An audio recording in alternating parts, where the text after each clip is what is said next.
اور جو لوگ اس طرح کے بیانات سوشل میڈیا پر وائرل کر رہے ہیں نیگیٹو قسم کے، ان کے اوپر کان نہ دھریں۔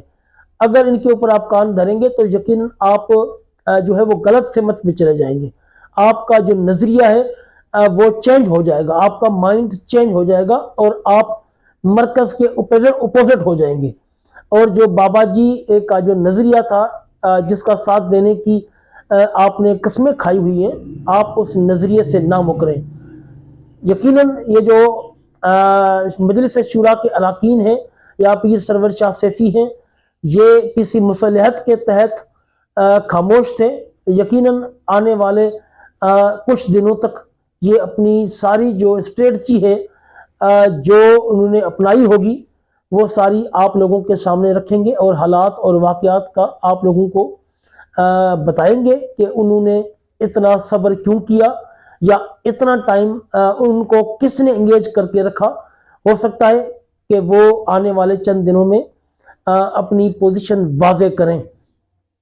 یقیناً ان کو پتا تھا اور سب کو پتا تھا کہ وہ علامہ سعد رضوی کدھر ہیں، لیکن کوئی بھی نام نہیں لے رہا تھا۔ تو یقیناً اس میں بھی کوئی مصلحت ہوگی۔ آپ لوگوں نے دیکھا ہے کہ جتنے بھی یوٹیوبر حضرات تھے کسی نے بھی آج دن تک ایجنسیوں کا نام نہیں لیا، یہاں تک کہ میں نے بھی 3-4 مرتبہ ذکر کیا کہ اداروں کے پاس ہے، لیکن آج جب پیر سرور شاہ سیفی کھل کر ایجنسیوں کا نام لے رہے ہیں تو یقیناً وہ ایجنسیوں سے مایوس ہو چکے ہیں اور ایجنسیوں نے ان کو کوئی انکار کیا ہوگا یا رہائی کے معاملے میں انہوں نے کوئی بات کی ہوگی، تب ہی وہ اس حد تک پہنچے ہیں کہ انہوں نے کھل کر ایجنسیوں کا نام لیا ہے۔ اس لیے آپ صبر و تحمل کا مظاہرہ کریں اور اپنے جذبات کو اپنے قابو اور کنٹرول میں رکھیں، اور جو مجلس شورا ہے اس پر بے جا تنقید نہ کریں۔ جی ناظرین، یہ تھی آج کی ویڈیو، ملتے ہیں اگلی ویڈیو میں، جزاکم اللہ خیر۔